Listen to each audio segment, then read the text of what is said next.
Squad ঘোষণা করেছে Brazil coach Carlo Ancelotti. সেখানে নেই দলের সবচেয়ে বড় তারকা নেইমার জুনিয়র।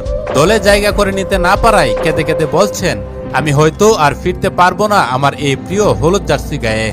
এবং ব্রাজিল সমর্থকদের উদ্দেশ্যে একই বললেন নেইমার জুনিয়র। চলুন বিস্তারিত দেখে নেওয়া যাক রিপোর্টে। এশিয়া দুই জায়ান্টের বিপক্ষে ম্যাচ সামনে রেখে ব্রাজিলের স্কোয়াড ঘোষণা করেছে Brazil coach Carlo Ancelotti. Raphinha, Alisson Becker, Marquinhos, অ্যান্টনির মতো তারকারা বাদ পড়লেও চমক দিয়ে দলে ফিরেছেন দলের দুই প্রাণ ভোমরা ভিনিসিয়াস জুনিয়র, রদ্রিগো সহ আরও অনেক তারকা। আগামী 10 অক্টোবর দক্ষিণ কোরিয়া এবং 14 অক্টোবর জাপানের বিপক্ষে প্রীতি ম্যাচ খেলতে এশিয়া সফর করবে 5 বারের বিশ্ব চ্যাম্পিয়ন ব্রাজিল।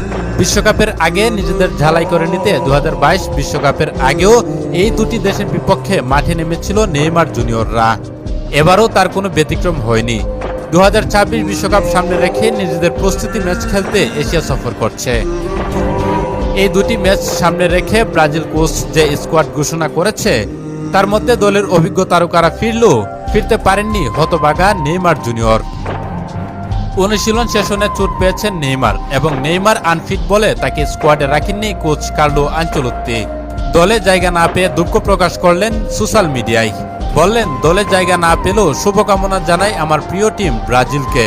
হয়তো প্রিয় হলুদ জার্সি গায়ে ফেরা হবে না আমার, তবে আশা রাখি যদি পরিস্থিতির সাথে যুদ্ধ করে পেরে উঠতে পারি তাহলে হয়তোবা জীবনের শেষ চেষ্টা হবে 2026 বিশ্বকাপের ট্রফি হাতে নেওয়ার।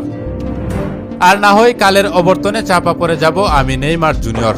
তবে ব্রাজিল সমর্থকদের একটা কথা বলতে চাই, তোমরা কখনো নিরাশ হয়েও না, আশা ছাড়িও না, হতাশ হয়েও না।